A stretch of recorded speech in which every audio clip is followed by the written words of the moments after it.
Ventureers, this is the first episode of the Venture Brothers Vodcast. A Very Venture Vodcast. It's just so hard to say. It okay. is. And our mission statement is to bring you the very best in news, fandom, entertainment, speculation, and reviews that money can buy on the Venture Brothers, which is our favorite show. And do you want to do a little disclaimer for the audience? Well, we don't believe in spoilers, so we're not going to be providing any spoilers. We don't actually know any spoilers, so that's convenient.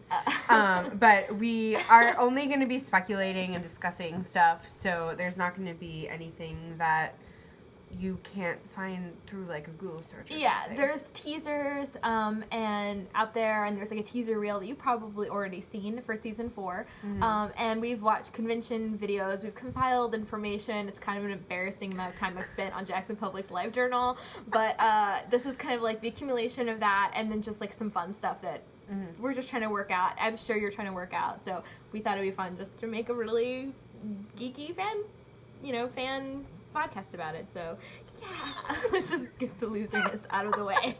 So let's move on for the first section. We call it Venture Home News, and it is the news section. So Surprise. I know. Let's get the cue cards out. Okay. As you probably heard, season 4 part 1 is being dropped on October 18th at midnight on Adult Swim. Yes. Be there or We're be so excited. rectangular. It's a Sunday night. We have to work the next morning, but we're staying up. That's, yeah. I mean, there's not even discussion. I know, because it's going to be so awful, though. My bedtime is 10:30. So. I know. If you haven't heard already, they're actually splitting season 4 into 2 sections. And so instead of doing 13 episodes in a row, they're actually going to be doing 8. They're going to be doing 2 segments of 8 episodes each, I think is what it is. So 16 total. So 16 total, which is 3 more than we usually get, which is awesome. We're excited. And we're getting it in October, which is awesome. Yes, we're excited. The bad news being that there's the inevitable mid-season cliffhanger that's going to go between part 1 and part 2. And then it's going to be like a month in between. And you know it's going to be a good one. A grueling month Yes. in between. Rough. And also the third thing is that they have casted a new Professor Impossible, who is Bill Hader. Bill Hader? Yeah. What does he look like? I'm so glad you asked. This is him. Ooh. Hello, Bill He's Hader. the guy from SNL, and he does really great impressions. He was also the cop on Superbad. Yes. And, One of the cops. with With Seth Rogen, right? Was that the cop? I don't know. Yes. I didn't care for Superbad. Okay, so let's start with teasers and speculation. Dun dun dun! That was startling. The season 4 picks up actually 9 months after the finale. Why are you looking at me like that? That's just such a specific amount of time. I know, but what possibly happens in 9 months? You know, the only thing that comes to mind is the human gestation period. Ponder. We'll get to that later. And so the boys have actually aged 9 months, which is kind of a big deal because why? Well, up until now they've been clones. And they've died a lot. And they can no longer do that anymore. Yeah. So I guess, we've seen them... Well, technically they can, but it's frowned upon. Right, I mean, they could die. But they're just going to be a lot more fragile now. And they don't have a bodyguard. Yeah, well, I mean, they're getting a new bodyguard, apparently, according to a teaser reel that we saw. We don't know who the bodyguard is, but I think I have a guess. Who do you think? I think what if it's like Jenny? Dr. Quinn's bodyguard? Oh, that would be disappointing. She's really hefty and grouchy, and... She kind of hates men. What if it's Dr. Venture's original bodyguard? If she comes back? Yeah. That would be kind of fun. Because she's still alive, and she's bananas. Out there Although, somewhere. I guess he wouldn't be talking to her like he's never met her before. That's true. Another thing about it picking up 9 months after the end of season 3 is that obviously Brock is gone, like he's left the Venture family, and they're getting a new bodyguard, and of course, like Hank is taking his absence really, really rough, and he looks like he has like a new haircut. I think he's trying to grow his hair out into a Brock-inspired mullet. Ooh, that would be awesome. Although I think you kind of liked his new hair a little too much for my taste. I mean, I'm a fan of the buzz cut, especially the one that Brock gets at the end of season 3. I'm a big fan. Yeah. However, I kind of liked that he went a little shaggy. He went away from the Scooby-Doo. I'm kind of completely dedicated to the Monarch. I thought you were too. They're so hot. They're so hot. And he's also a redhead. It's boing. It'd be awesome. I'm gonna pretend boing is the noise that his eyebrows make. It is! Okay. Scandal. Inappropriate. Okay. So and according to an article in Toy Fair magazine, they are going to be doing an episode that's largely starring a character that we've heard of many times, but that we've never actually seen. So, true story, I'm watching the highlight or the teaser reel for season 4, and I've been thinking about this for like 2 months. And you kind of had an epiphany. Yeah, so let's just forget that I've been thinking about this for 2 months. It's really dorky. But I think that from what I've seen, that this character, and maybe everyone knows this by now, but I think the character is Captain Sunshine. Sorry.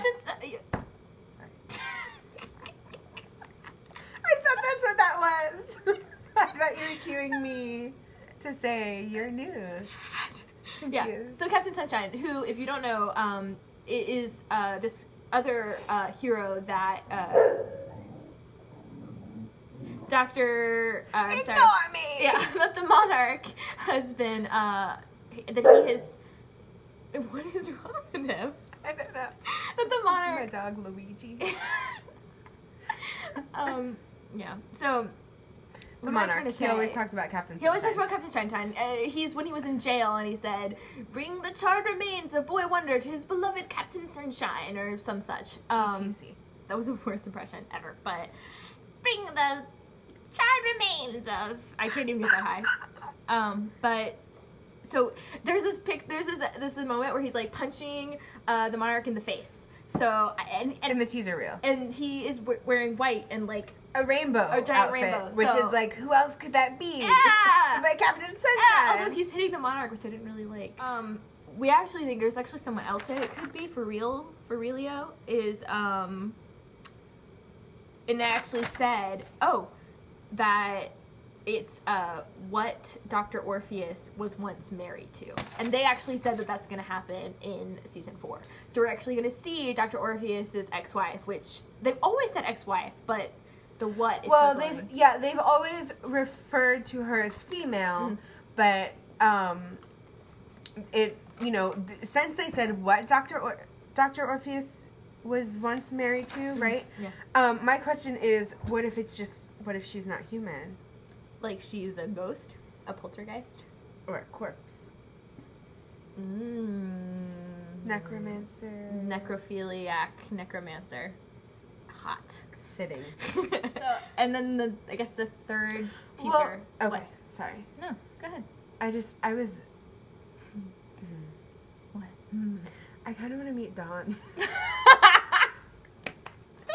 I do too. What if they did? Like somebody that they've talked about that we never met. What if it's Dawn? Oh my gosh. That would be the best bad joke.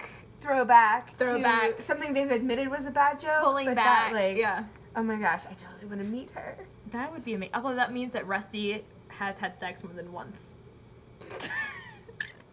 I guess that's the last thing to talk about then, for spoilers, is the possibility of venture babies.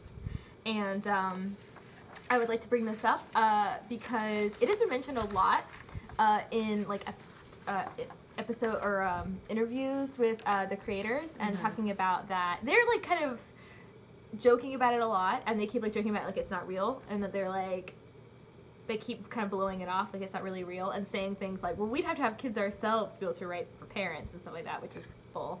Not true. And but here are the two things. One is that the fact that 9 months have passed since the last episode of season 3, and that there's knitting. We did notice some knitting in from last Dr. season. and Mrs. the Monarch. A lot of knitting. Knitting reminds me of booties and babies. I'm with you with the second one. Don't really understand how it reminds you of booties. Knitting baby booties. Gotcha. Yeah. So, and they have vehemently protested that this is not something that's happening, that the monarch and Dr. and Mrs. the Monarch are not having babies. However, we think they protest a little too much. Vehemently is a bit strong, but maybe kind of twitchy. Well, they have, on more than one occasion, have denied that they're having babies. Well, that they're having babies together? Yes. Doc and Jackson. I bet they have vehemently denied that. Like, nothing is happening here. We spent a lot of time together, but it's not happening. There's a lot of caffeine involved.